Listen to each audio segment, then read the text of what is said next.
ایک اور سوال کیا گیا ہے کہ عدت کے دوران خاتون کا گھر سے نکلنا کیسا ہے؟ دیکھیے، دو عدتیں ہیں۔ ایک عدت تو وہ ہے جو موت کی وجہ سے ہوتی ہے، اور ایک عدت وہ ہے جو طلاق کی وجہ سے ہوتی ہے۔ جو عدت موت کی وجہ سے ہوتی ہے اس میں پھر بھی نسبتاً زیادہ گنجائش ہے، لیکن جو عدت طلاق کی وجہ سے عورت گزارتی ہے اس میں گنجائش کم باہر نکلنے کی۔ اور جب شوہر نے طلاق دے دی تو خاتون کے لیے یہ ضروری ہو جاتا ہے کہ جہاں اس کا شوہر کہے گا عدت وہ اسی گھر میں گزارے گی۔ وہ کہتا ہے آپ ہمارے گھر میں عدت گزاریں تو بھی ٹھیک ہے، تو کوئی اور جگہ متعین کر دیتا ہے کہ عدت وہاں گزاری جائے تو بھی ٹھیک ہے۔ اور جو موت کی عدت ہے اس میں شوہر تو چونکہ ہوتا نہیں، اس لیے دونوں میں ایک فرق یہ بھی ہے کہ طلاق کی عدت میں شوہر اپنی بیوی کے اخراجات کو اٹھائے گا، وہ جتنے بھی مہینے کے اخراجات ہیں، بچے کی ولادت کی صورت ہے یا دوسری صورتیں ہیں، لیکن شوہر کے ذمہ یہ ہے کہ طلاق کے بعد جو عدت کی مدت ہے اس کا خرچہ شوہر کے ذمہ ہے۔ اور موت ہو جانے کی صورت میں یہ خرچہ خود بخود عورت پہ آئے گا، اور عورت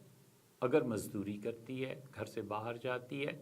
یا اس خاص عدت کے وقت کے لیے وہ مزدوری کرتی ہے تو اسے باہر جانے کی اجازت ہے، بشرطے کہ اس کا کوئی اور کفیل اور وارث نہ ہو۔ یہ دونوں خواتین چاہے وہ طلاق کی وجہ سے اور چاہے وہ موت کی وجہ سے عدت گزار رہی ہیں، تو کچھ صورتیں ایسی ہیں جو دونوں میں مشترک ہیں۔ مثلا مکان گرنے کا خطرہ ہے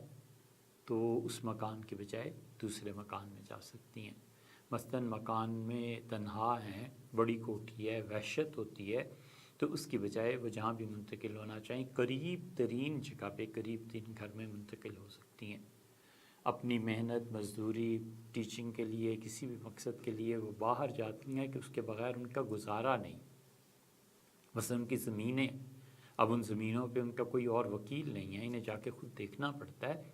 تو ایسی صورتوں میں عدت کی حالت میں باہر نکلنے کی اجازت ہے، کیونکہ کوئی ان کا قائم مقام ان کاموں کو کر نہیں سکے گا، یا کر بھی سکے گا تو ڈھنگ سے نہیں کر پائے گا، تو ایسی صورت میں اجازت تو ہے، لیکن خاتون کے لیے ضروری ہے کہ وہ عدت کی اس مدت میں جو راتیں آتی ہیں ان راتوں کا اکثر حصہ اسی گھر میں واپس آ کے گزاریں گی جس کے لیے عدت میں اس گھر کے لیے انہیں پابند کیا گیا۔ اسی طرح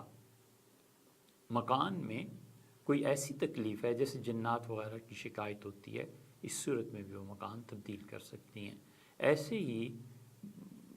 ایسے ہی اپنے بچوں کے لیے کہ بچوں کو پالنے کے لیے کوئی نہیں ہے، بچے اب اس کے ذمے ہیں، اور بچوں کی ضروریات ایسی جن میں اس کے علاوہ کوئی کام کر نہیں سکتا، اس صورت میں بھی عدت کی حالت میں باہر جانے کی اجازت تو ہے، لیکن انہیں چاہیے کہ بس جوں ہی کام پورا ہو واپس آئیں اور رات کا اکثر حصہ اس مکان میں گزاریں جہاں پہ وہ عدت گزار رہے ہیں۔